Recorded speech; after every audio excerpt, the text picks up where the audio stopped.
বিকেল, শীতের মিষ্টি রোদ গাছের ফাঁক গলিয়ে তিমি ঢাকা রাস্তাটিকে আলোকিত করেছে। যেখানে চোখ যায় খালি গাছ আর গাছ। রাস্তার একদম শেষ মাথাটা অন্যান্য দিকগুলো চেয়ে আরো বেশি আলোকিত। একটু সামনে এগিয়ে যেতেই দেখা গেল খুব বড় একটা জায়গার মধ্যখান দখল করে সগর্বে দাঁড়িয়ে আছে একটি বাংলো। তের সামনে অবস্থিত আলিশান বাংলোটা দেখে হা হয়ে তাকিয়ে আছে তে। ছোট ছোট কঙ্কর বিছানো পথ পেরিয়ে বাড়ির সদর দরজাটা কারুকার্য খচিত। পুরো বাংলোটার রং অফ হোয়াইট। বাড়িটার চারপাশে ঘিরে আছে জঙ্গল, একদম নির্জন একটা এলাকা। পেছনে বহমান নদী, তারপর দূর দূরান্ত পর্যন্ত যেখানে চোখ যায় সেখানে বড় বড় সবুজ পাহাড়। এই বাড়িতে আসার পরটিও জঙ্গলের মধ্য দিয়ে 1 কিলোমিটারের মধ্যে আরো কোনো বাড়ি আছে কিনা সন্দেহ। তাই বিস্মিত দৃষ্টিতে চেয়ে থাকলো।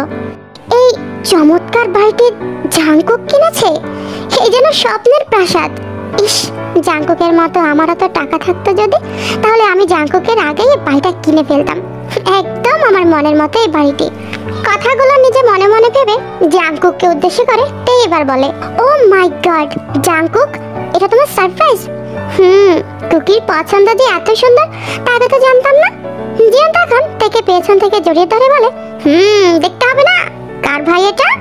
এদিকে জাংকুক গাড়ি থেকে তার প্রয়োজনীয় কিছু জিনিস বের করে বাড়ির দিকে এগিয়ে চলল। তার পিছু পিছু আসছে লিসা।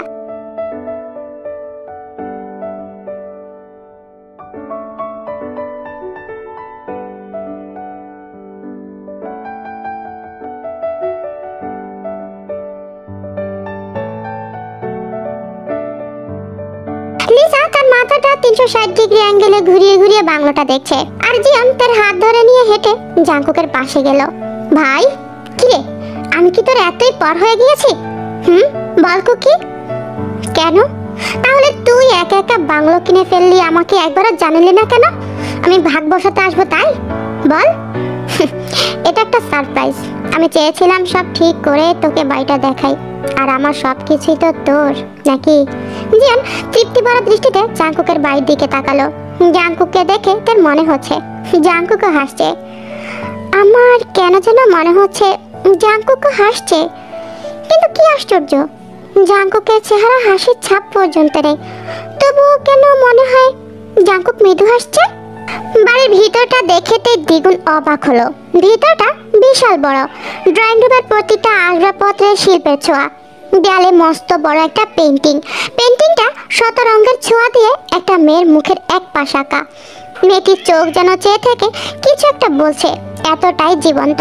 মূলত জাংকুক এই বাড়িটি কিনেছে তার নিজের জন্য। কোলাহল মুক্ত পরিবেশে সে প্রাণ ভরে নিঃশ্বাস নিতে চায়। 4 মাসেই এই বাড়িটির ইনডোর ডিজাইন কমপ্লিট করেছে। লিসা সিঁড়ি উপরে উঠে আসলো। দরজা খোলা মাত্র দুজনে চিৎকার করে দিয়ে উঠলো সমস্বরে। জিয়ান তার চিৎকার শুনতে পেয়ে তার বুকটা ধক করে উঠলো, আর সেই সাথে লিসাও চিৎকার করছে। তার মানে লিসার তে মারামারি করছে না তো? তেই একদম দেখতে পায় না লিসাকে। তের পক্ষে লিসাকে মারা অস্বাভাবিক কিছু না, কিন্তু লিসা বা তেকে বেশি আঘাত করেনি তো? ওর নোকটা আবার রাক্ষসে ভেবে জিয়ান ছুটে গেল দোতলায়। গিয়ে দেখলো তে আর লিসা রুমের দরজার সামনে চোখ বড় করে দাঁড়িয়ে আছে। তাদের চোখে ভয়। যাক, মারামারি করছে না তারা, কিন্তু কি দেখে এমন ভয় পেয়ে আছে ভেবে জিয়ান ওদের পেছনে গিয়ে দাঁড়িয়ে রুমের ভেতরটা দেখতে তার ব্রু কুঁচকে এলো। ভেতরটা অন্ধকার জগতের মতো, হরর ফিল্মে যেমনটা থাকে না ঠিক তেমন। রুমের একদম সামনাসামনি দেয়ালে দুটো ভয়ানক রক্তিম চোখ আঁকা, যেন প্রচন্ড ক্ষোভ নিয়ে তাকিয়ে আছে। তা দেখেই তার শিরধারা বেয়ে ভয়ের শীতল স্রোত বয়ে গেল। রক্ত হিম হয়ে আসলো, তার হাত পা কাঁপতে লাগলো। কি ভয়ঙ্কর দৃশ্য! হঠাৎই তার কেন যেন মনে হলো দুটো হাত তাকে পেঁচিয়ে ধরেছে। ভেবেতেই আবার চিৎকার দিয়ে উঠলো। তার চিৎকারে লিসা ভয় পেয়ে লাফিয়ে উঠলো। তে দেখলো রক্তাক্ত দুটি হাত তাকে জড়িয়ে ধরে আছে। তার চিৎকার দ্বিগুণ হলো। হাত থেকে ছুটতে চাইলো, কিন্তু পারলো না। পেশিবহুল হাত দুটো শক্ত করে তার কোমর জড়িয়ে ধরলো। জিয়ান তখন তার কানে কাছে গিয়ে ফিসফিস করে বলে, ভয় পেও না তে, আমি তোমার জিয়ান, রিল্যাক্স। জিয়ান তেকে জড়িয়ে ধরে রুমের সামনে থেকে নিয়ে আসলো। তে কাঁপতে কাঁপতে শরীরের ভর ছেড়ে দিল। জিয়ান তেকে সামনে ঘুরিয়ে জড়িয়ে ধরলো, মাথায় হাত বুলিয়ে শান্ত করার চেষ্টা করলো।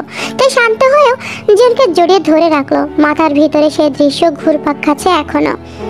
জিয়ান তার হাত ধরে তেকে নিজের দিকে ঘুরালো। জিয়ান তার কপালে আলতো করে চুমু এঁকে দিল। জিয়ন তখন তের গাল দুটো ধরে উপরে তুলল।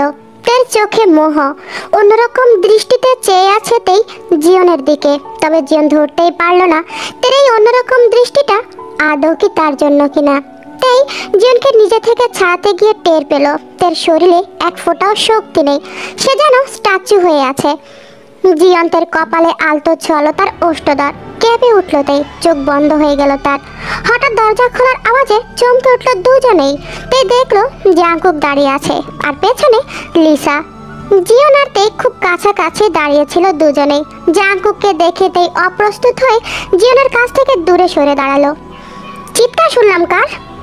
জিয়ন তার হাত ধরে বেরোতে বেরোতে বলল। আরে তেই আর লিসা চিৎকার করছিল ওই হরর দৃশ্য দেখে। জাংকুক তখন খানিকটা তাচ্ছিল্য হেসে বলল, সামান্য একটা আর্ট দেখে এত ভয়? এর চেয়ে ভয়ঙ্কর দেখলে কি করতে শুনি? তাই কিছুটা অবাক হলো। জাংকুক, তুমি এটাকে সামান্য বলছো? সামান্যটা এমন হলে ভয়ঙ্করটাকে কি বলবে? আরে কুকি তো সবসময় হরর মুভি দেখে, তাই এটা ওর কাছে সামান্যই। এখন চলো, একটু পরে সবাই এসে পড়বে, অ্যারেঞ্জ করতে হবে তো। আসলে জাংকুকের নতুন বাড়ি কেনা উপলক্ষে জিয়ন সন্ধ্যায় ছোটখাটো একটা পার্টির আয়োজন করছিল।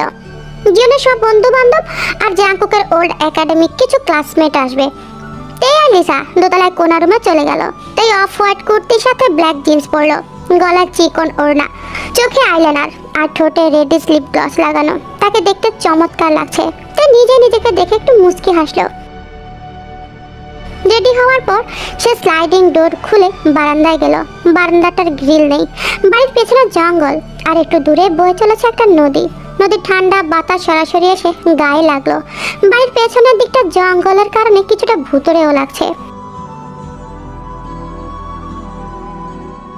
বিকেল বেলা বাড়ির পেছনে সুইমিং পুলের কাছে পার্টির আয়োজন করা হয়েছে। এক পাশে ভূপের মতো করে টেবিল সাজানো, তাতে বিভিন্ন ধরনের কেক কুকিজ রাখা। আরেক পাশে টেবিলে বিদেশি বিয়ার ওয়াইন রাখা।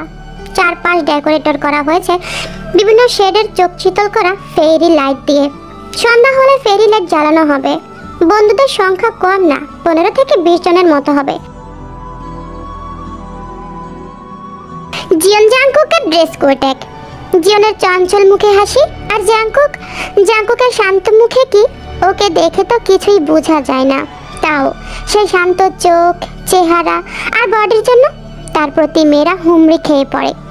পার্টির মেয়েদের মনোযোগ এঁকে বেঁকে তাদের দুজনের উপরে গিয়ে ঠেকছে।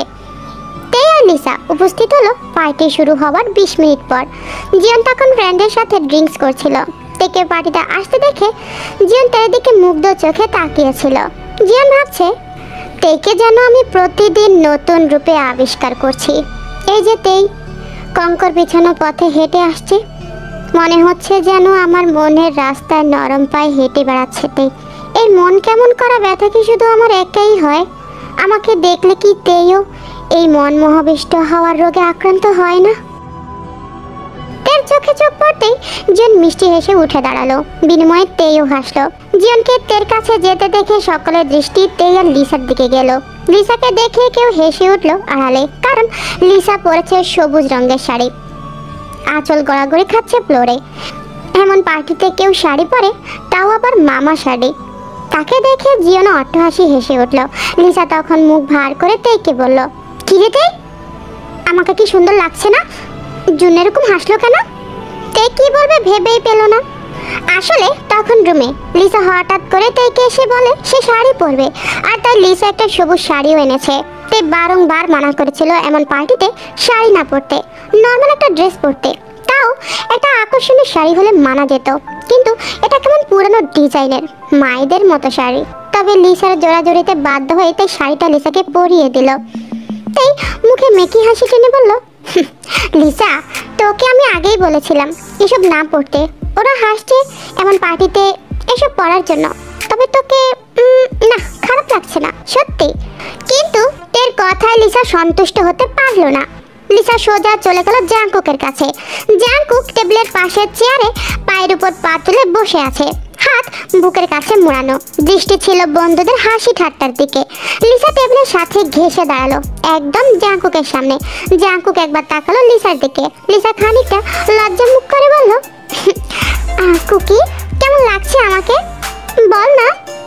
জাংকুক লিসার দিকে তাকিয়ে ধীরে ধীরে হাত জিওনের দিকে। জিওন তেই সহ সবাই হা হয়ে তাকিয়েছিল।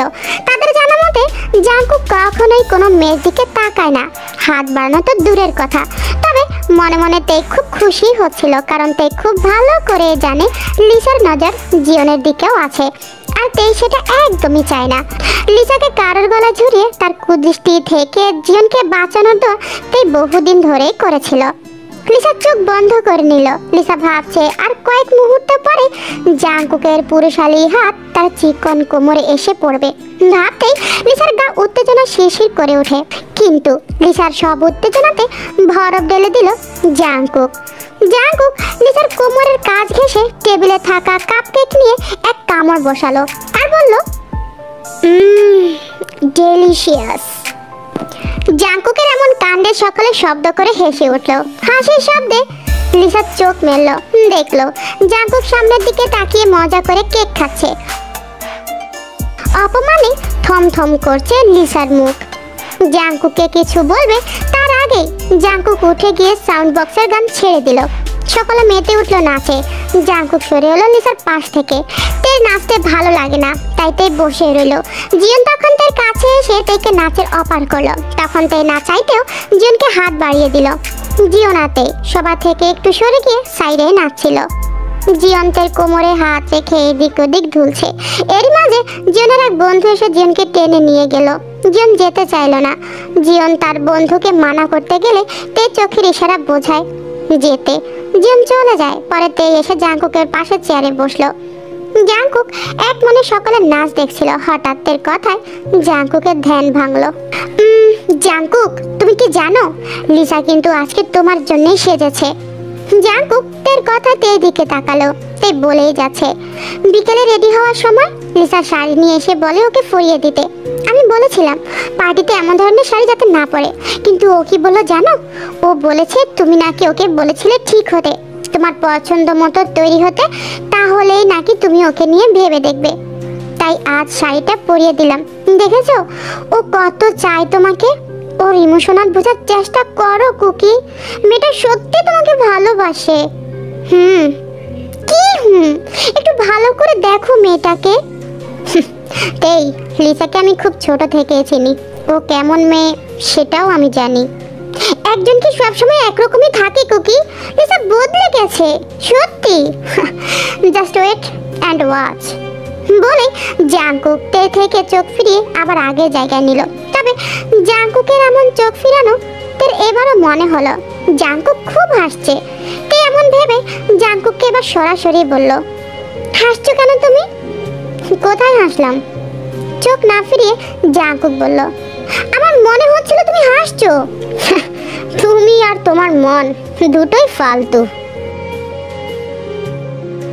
জাঙ্কুকের এমন কথাই তাই জাঙ্কুকে ঘুষি দেওয়ার জন্য হাত মুষ্টিবদ্ধ করে উঠলো। তারপর নিজের রাগকে কন্ট্রোল করে হাত নামিয়ে নিল। আশ্চর্য, কিন্তু জাঙ্কুক তো সত্যি হাসছিল। মনে মনে জাঙ্কুক বাঁকা হাসছিল। আমি সত্যি দেখেছি।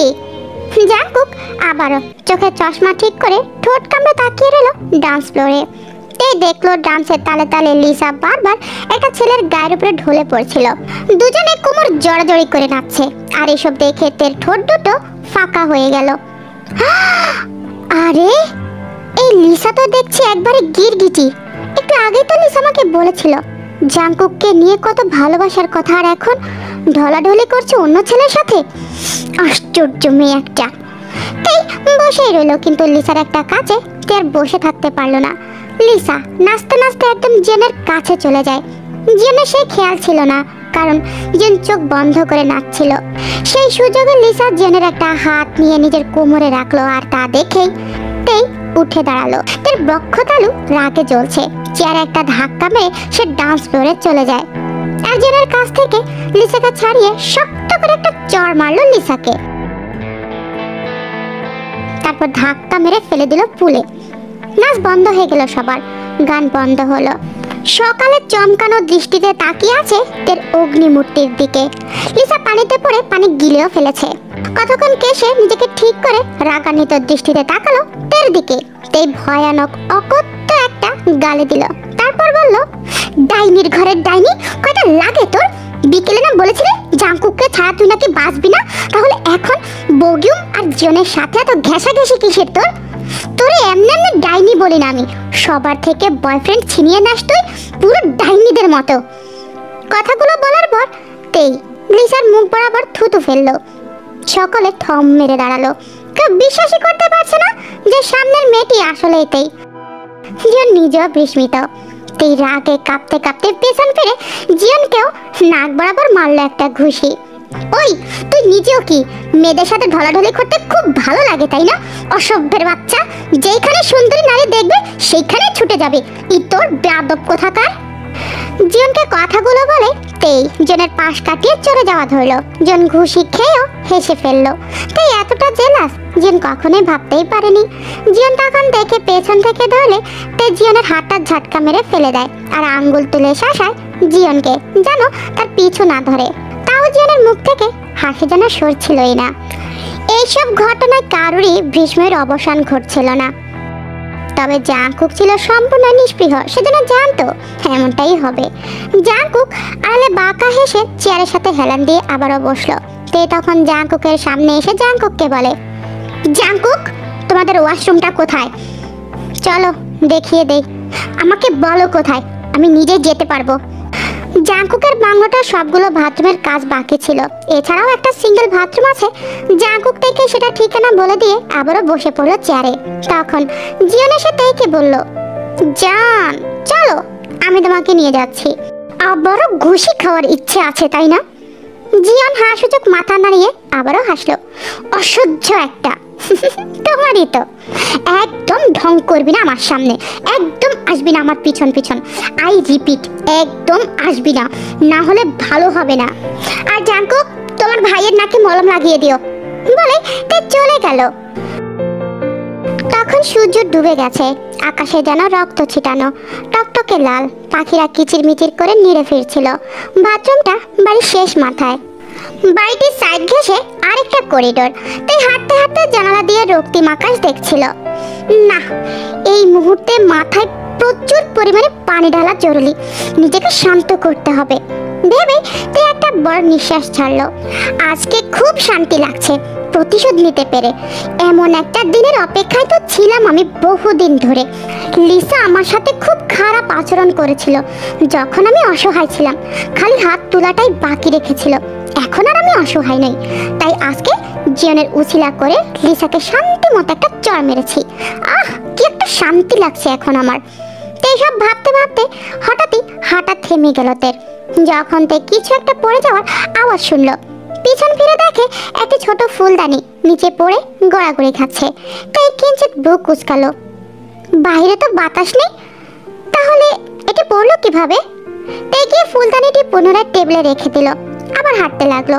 হাঁটার মাঝেই তার কেন যেন মনে হচ্ছে কেউ ওর পিছু নিচ্ছে।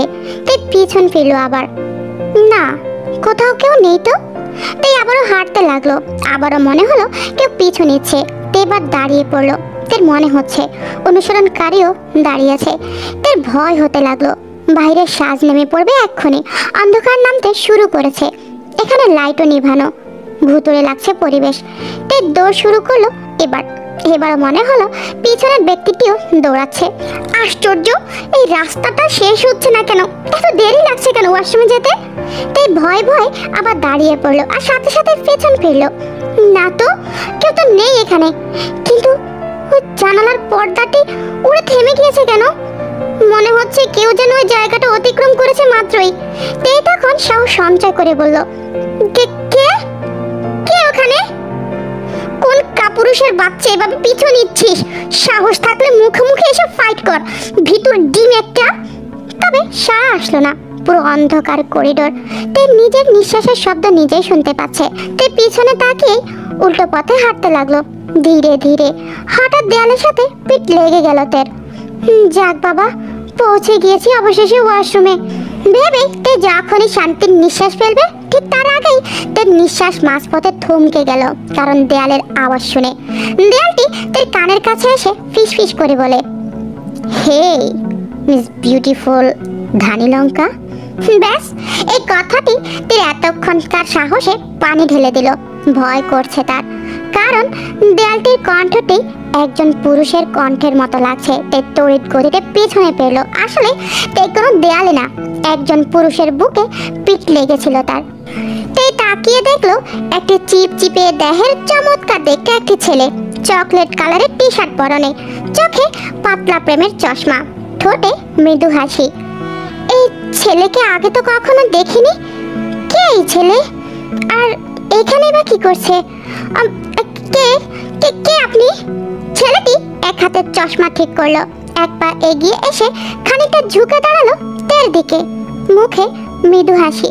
মৃদু হেসে বলল, আমি আমি লি, পুরো নাম লি জংশুক।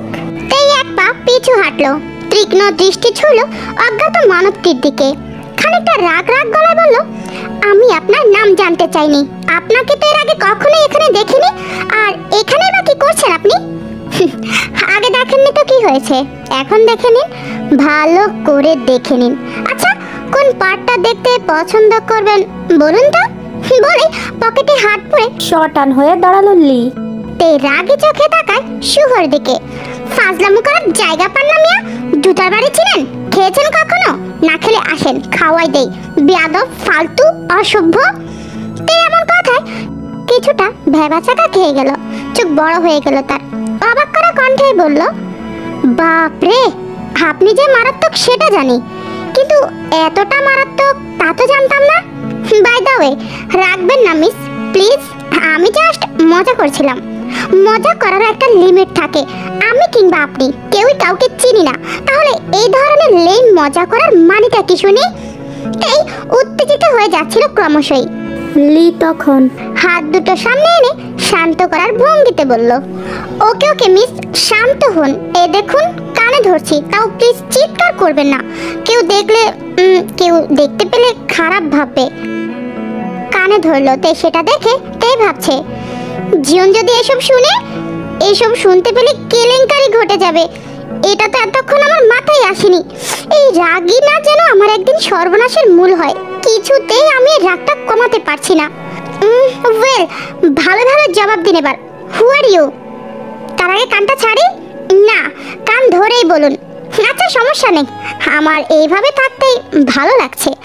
মেইন টপিকে আসুন। আমি আসলে জাঙ্কুক ভাইয়ের জুনিয়র।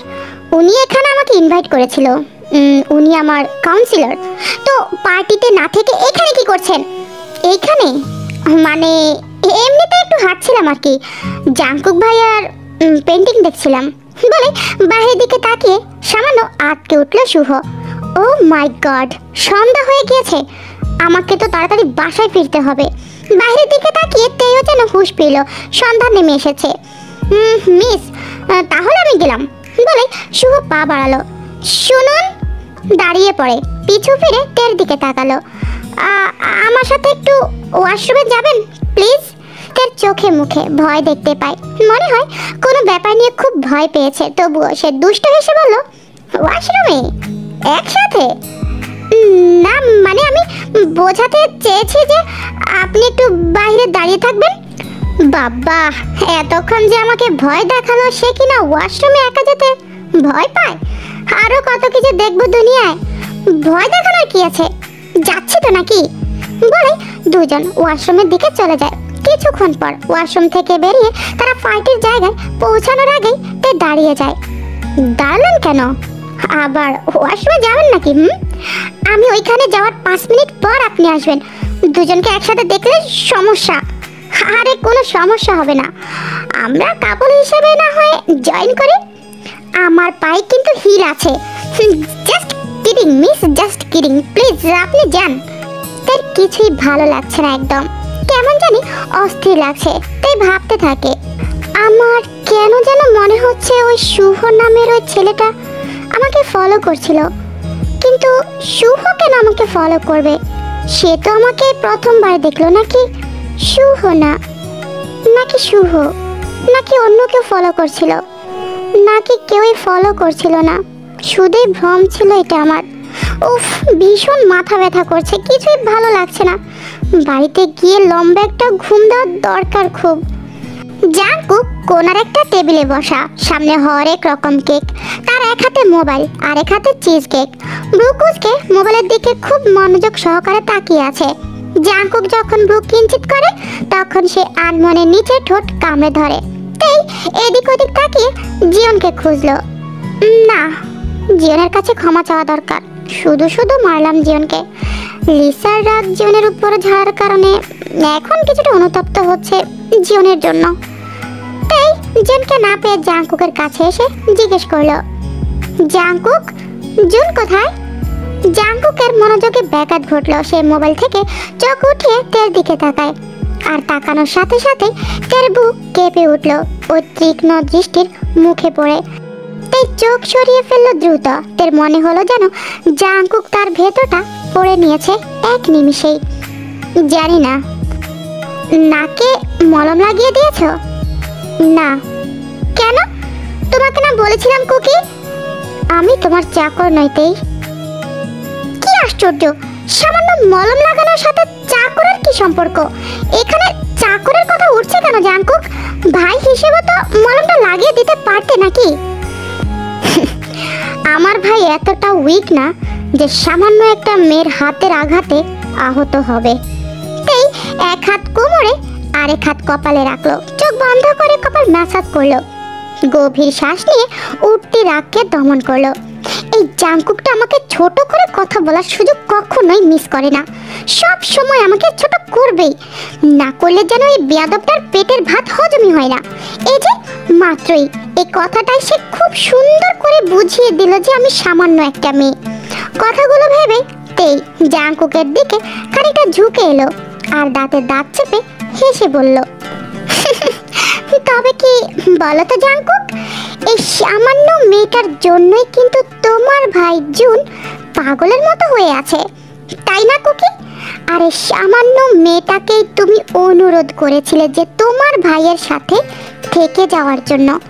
আমি যদি না করতাম সেদিন, তাহলে বোধহয় তুমি আমার পায়েও পড়তেও দ্বিধাবোধ করতে না, তাই না মিস্টার জাঙ্কুক সাহেব?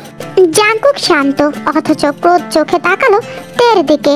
1 মিনিট দুজনেই দুজনের চোখের দিকে তাকিয়ে থাকে। তারপর চকিতেই জাঙ্কুক তের এক হাত টেনে চেয়ারে বসিয়ে নিজে তের ওপর ঝুঁকে আসে, তের গলা চেপে ধরে চেয়ারের মাথার সাথে। এক হাঁটু দিয়ে তের হাঁটু চেপে ধরে আর এক হাতে তের হাত দুটো চেয়ারের পিছনে নিয়ে শক্ত করে চেপে ধরে। ফলে তে সম্পূর্ণ বন্দী হয়ে পড়ে জাঙ্কুকের কাছে। আচমকাই এমন কিছু হওয়াতে তে চমকে গেল। 1 সেকেন্ডের ভিতরে কি থেকে কি হয়ে গেল তা বুঝে উঠতে সময় লাগলো তের। শান্ত জাঙ্কুক হঠাৎ অশান্ত হয়ে উঠবে তা তো তে কোনোদিনও আশা করেনি। এ যেন অন্য এক জাঙ্কুককে দেখছে তে। সামান্য একটা কথা জাঙ্কুক এতটা রিয়েক্ট করবে তে ভাবতেই পারেনি। জাঙ্কুক তখন তের একদম মুখের কাছে এসে পড়েছে, তের গলা চেপে ধরে আছে শক্ত করে। ফেরি লাইটের সোনালি বেগুনি আলো খেলা করছে জাঙ্কুকের সারা মুখে। চোয়াল শক্ত, চোখ মুখ সেই আগের মতোই স্বাভাবিক হলেও তের কাছে মনে হলো জাঙ্কুক তার দিকে রুক্ষ রাগী দৃষ্টিতে তাকিয়ে আছে। চোখে মুখে ক্রোধ। তে চোখ বন্ধ করে ফেললো। জাঙ্কুকের এমন দৃষ্টি যেন তার অপরিচিত। তে ভেবেই পাচ্ছে না জাঙ্কুক হঠাৎ এত রাগলো কেন। তের এই কথাটাকে জাঙ্কুকের আত্মসম্মানে বেশি আঘাত করে ফেলেছে। তে গলা নাড়িয়ে জাঙ্কুকের হাত ছাড়ানোর চেষ্টা করলো কিন্তু পারলো না। জাঙ্কুকের নখ ডেবে গেছে তের গলায়। জাঙ্কুক তার হাত মুছে ধরে শান্ত গলায় বলল, তোমার মতো 2 টাকার মেয়ের পায়ে পড়ার মতো দুর্ভাগ্যের দিন এই জাঙ্কুকের কখনোই আসেনি। তোমাকে তো আমি রাস্তার মেয়েও ভাবি না, ক্লাসলেস বস্তির মেয়ে তুমি। আমার অতটাও ঠেকা পড়েনি যে তোমার কাছে অনুরোধ করব। তোমাকে তো আমি আদেশ দিয়েছি মাত্র, আদেশ। আমার ভাইয়ের রুচি যে এতটা খারাপ তা তোমাকে দেখলেই বোঝা যায় মিস কিম তেহিয়াং। একটু থেমে জাঙ্কুক আবারও তের আরো কাছে গেল। তের কানের কাছে মুখ নিয়ে ফিসফিস করে বলল, ভুলে গিয়েছ আমাদের ডিলের কথা? ডিল অনুযায়ী কাজ করতে গিয়ে নিজেই ফেসে গেলে, অথচ দোষ দিলে আমার। এটা অন্যায় হয়ে গেল না? তে গলা চেপে ধরায় তার কথা বলতে খুব কষ্ট হচ্ছিল, তাও ভাঙা ভাঙা গলায় তে দাঁত কিরমির করে বলল, আপনি ফাঁসিয়েছেন আমায়, প্রতারক কোথাকার, বিট্রে করেছেন আমার সাথে। 1 মাসের ডিলে আমাকে সারা জীবন ফাঁসিয়ে দিলেন, আমার জীবন শেষ করেছেন। এর সত্য আমি নিবই। খেলাটা শুরুটা আপনি করেছেন, শেষটা আমার হাতেই হবে। জাঙ্কুক তখন তার কানের কাছে ঠোঁট লাগিয়ে ধীর সুরে ফিস ফিস করে বলল, বাহ, তুমি থেকে আপনিতে চলে গেলে দেখছি। আর কিসের খেলার কথা বলছো তেই? খেলা খেলতে তো তখনই মজা যখন প্রতিদ্বন্দ্বী সমানে সমানে হয়। তুমি তো দুর্বল প্রতিদ্বন্দ্বী। আমি তোমার জীবন শেষ করিনি, বরং নতুন করে সাজিয়ে দিয়েছি তেই। তোমার তো আমার নিকটে কৃতজ্ঞ থাকার কথা, তা না করে আমার ঘরে দোষ চাপাচ্ছ। এখন তুমি নিজেই তো প্রতারক হয়ে গেলে তেই। তেই প্রতারক, থার্ড ক্লাস, নির্লজ্জ, লোভিতেই। জাঙ্কুক তার কানের কাছ থেকে মুখ সরিয়ে এবার তেকে নিজের সামনে আনলো। তার অগ্নি দৃষ্টি সরাসরি তের চোখে নিবদ্ধ। রাগে অপমানে তের চোখ ভিজে গেছে। এতটা অপমান তাকে কেউ কখনোই করেনি। জাঙ্কুক তেকে সে প্রথম থেকে দেখতে পায় না, কারণ জাঙ্কুকের ধারণা তে তার ভাইয়ের লাইফ নষ্ট করেছে। তাই সুযোগ পেলেই জাঙ্কুক তেকে অপমান করে, এমনকি জিওনের সামনেও। একমাত্র ভাই বলে জিওন তার রাগ সহ্য করে যায়, না হলে কবে জাঙ্কুকের লাশ আজ নদীতে ভেসে উঠত। তাহলে আপনার ভাইকে বলছেন না কেন আমাকে ছেড়ে দিতে? কেন এখনো আটকে রেখেছেন আপনার ভাইয়ের জন্য? কম তো চেষ্টা করিনি তোমাকে জুনের লাইফ থেকে সরাতে। জুন তোমার জন্য কতটা উন্মাদ হয়ে গিয়েছিল জানো? দিন নেই রাত নেই, শুধু তোমার নাম জপত। নাওয়া খাওয়া সব ভুলে তোমাতে বিভোর ছিল জুন। তুমি যেদিন পালিয়ে গিয়েছিলে সেদিন জুন আমার কাছে এসে কান্না করে তোমাকে ভিক্ষে চেয়েছিল যেন তোমাকে এনে দেই। একমাত্র জুন যাতে ভালো থাকে, তাই তার জন্যই তোমাকে রাখা। ওই যে ওইখানে যতগুলো মেয়ে দেখছো না, এরাও তোমার থেকে হাই ক্লাসের, ইভেন লিসাও।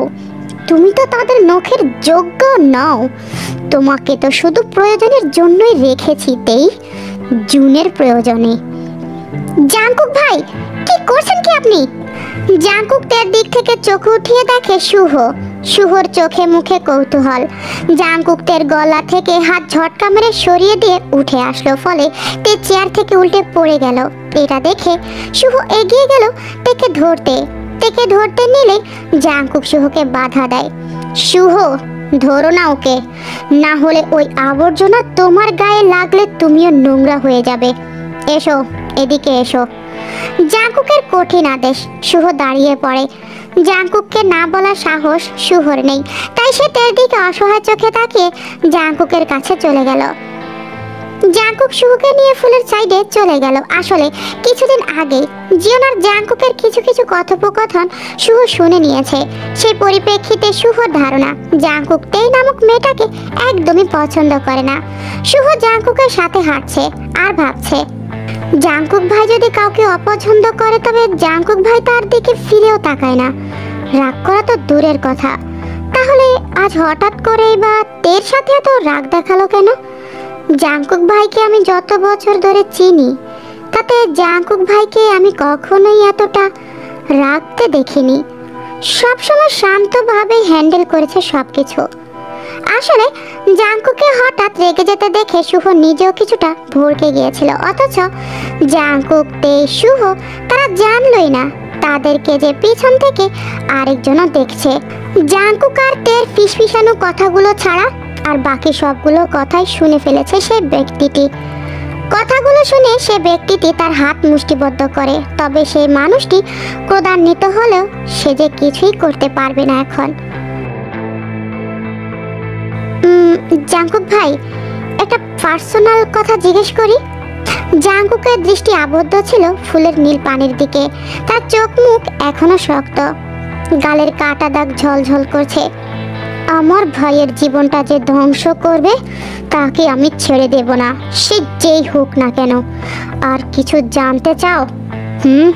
শুভ দুপাশে নাবোধক মাথা নাড়ালো। সে সবটুকু বুঝতে না পারলেও কিছুটা বুঝতে পারছে যে জিওনের লাইফে আসাতে জাঙ্কুক খুশি না। ওকে, চেঞ্জ দ্য টপিক। তা তোমার খবর কি? সামনের সপ্তাহে তো সিওলে যেতে হবে, সব কিছুর অ্যারেঞ্জ করেছো তো? আপনাকেও যেতে হবে ভাই। আমি এখনও প্রেশারে আছি। আপনি আমার ইনস্ট্রাকশন হিসেবে থাকবেন। কোথায় কোন আট মানাবে তা আপনিই বলে দিবেন, আর সেই অনুযায়ী আমি কাজ করব। যাবেন তো ভাই? সময় হলে অবশ্যই যাব। তোমার প্রথম কাজ কেমন হয় সেটা তো দেখতে হবে নাকি? আর কিছু বলার আগে পেছন থেকে কেউ একজন জোরে ধাক্কা দিল জাঙ্কুককে, যার কারণে জাঙ্কুক পুলে পড়ে গেল। সকলে দ্বিতীয়বারের মতো হতভম্ব হলো। জাঙ্কুক ভিজে গেল সম্পূর্ণ। জাঙ্কুকের সিক্স প্যাক অ্যাপসটা সম্পূর্ণ বোঝা যাচ্ছে ভেজা শরীরের উপর দিয়ে। জাঙ্কুক হাত দিয়ে মুখ থেকে পানি সরিয়ে তাকালো উপরের দিকে। জাঙ্কুক দেখলো তেই পুলের পাড়ে দাঁড়িয়ে আছে আর রাগে পুষছে। তেইকে দেখতে খেপা বাঘিনীর ন্যায় লাগছে, চোখে ক্রোধের আগুন। এই জাঙ্কুক মানুষটার জন্যই আজ তার জীবনটা নষ্ট। এদিকে জাঙ্কুককে পুলে পড়তে দেখে সকলে হেসে উঠল। শুভ নিজেও ঠোঁট চেপে হাসলো। দূরে দাঁড়িয়ে থাকা জিওনের রাগী মুখেও একটু হাসির ছোঁয়া লাগলো। জিওন ভাবছে, জাঙ্কুককে আমি কিছু না করতে পারলেও তেই তো রাগ ছেড়েছে। আমার ভালোবাসাটা আসলে মারাত্মক একটা বোম। জাঙ্কুকের সাথে কেউ কখনো বেয়াদবি করার সাহস পায়নি। যাক, অবশেষে একজন তো পেরেছে। হ্যালো, কি অবস্থা সবার? তো আজকের পর্ব দেখার পরে তোমাদের কার কি মনে হইতেছে? কি জাঙ্কুকের সাথে অবশ্যই এর সাথে তো মিল হবেই না, তাই না? কারণ যে ব্যবহার 100% শিওর জাঙ্কুকের সাথে এর তো মিল হবেই না। জিওনের জন্য খারাপ লাগতেছে, বেচারে কিছুই করতে পারতেছে না ভাই। আবার তেই কি ফাঁসাটাই না ফাঁসলো। সব মিলিয়ে কি মনে হইল আজকের পর্ব দেখার পরে? তোমাদের কার কি অনুভূতি, মনের ভাব সবগুলো আমাকে কমেন্টস করে বলবা কিন্তু। আর জাঙ্কুকের কথাগুলো শোনার পর তোমাদের কেমন লাগছে? জিদ উঠছে জাঙ্কুকের প্রতি? হ্যাঁ, আমারও না হেব্বি জিদ উঠছে জাঙ্কুকের প্রতি। এইভাবে কেউ কথা বলে, অপমান করে, তাই না? তো নেক্সট পর্বে কি হতে চলছে, কি হতে যাচ্ছে দেখার জন্য অবশ্যই বিটিএস ডাবিং ওয়ার্ল্ড চ্যানেলকে সাবস্ক্রাইব করতে হবে, চ্যানেলের সাথে থাকতে হবে। আর হ্যাঁ, আজকের পর্ব থেকে আরও আগামী 2 পর্ব পর্যন্ত শুভর বদলে আমি লিকে দেখাবো, কারণ ওই ভয়েসগুলো আমি আগে দিয়ে রাখছি। পরে যেহেতু এখানে আয়ু আছে, তো পরে আমার আয়ুর কথা চিন্তা হওয়ার পরে লিকে দেওয়ার চিন্তা হলো। তো দেন এরপরে পরবর্তীগুলোতে তোমরা লিকেই দেখতে পাবে। তো আপাতত শুভর নামটা যতটুকু পর্যন্ত আছে অতটুকু পর্যন্ত শুভর নামটাই শুনো, বাট লিকে দেখানো হবে, ঠিক আছে? আর আমার কাছে ইদানিং কয়েকটা কমেন্টস আসতেছে যে তোমার গল্প এখন আর ভালো লাগে না, এই জন্য দেখি না, তোমার কথাগুলো ভালো লাগে না, তাই না? সবার দেখার দরকার নেই। জাস্ট আমার ঘন্টায় হাজার হাজার ভিউর দরকার নাই। তোমরা যারা আছো আমার জন্য তারাই দেখো। ওই যে অনেক ডাভার্সদের আছে, দেখা যায় ঘন্টায় তাদের প্রায় 2-3 হাজার ভিউজ একসাথে হয়ে যায়। আমার দেখা গেছে এমন হয় না। তো আমার এটাতে কোনো আপত্তি নেই। কি করব? যাদের ভালোবাসা নিয়ে এতটুকু পর্যন্ত আসতে পারতেছি প্রথম থেকে, তারাই পাশে থাকুক, তারাই এখনো পর্যন্ত আমাকে সাপোর্ট করে আসতেছে, তারাই আমার পাশে আসে। তো তোমরাই আমার পাশে থাকো, আলাদা বাড়তি কারোর দরকার নাই আমার, ঠিক আছে? যাদের ভালো লাগবে, যদি পরিউতে তাদের আমার ভিডিওটা যায়, হয়তো এটা ক্লিক করা লাগে না, অটো দেখা যায়, অটো কথা শোনা যায়। তো যাদের কাছে ভালো লাগবে অবশ্যই তারা দেখবে, না ভালো লাগলে স্কিপ করো, নট ইন্টারেস্ট দিয়ে ওটাকে কেটেই দিও, ঠিক আছে? বেশি কথা বলে ফেলছি, ওকে? আর হচ্ছে যে আমি কিন্তু একটু অসুস্থ, হ্যাঁ, যাই হোক, দোয়া করো।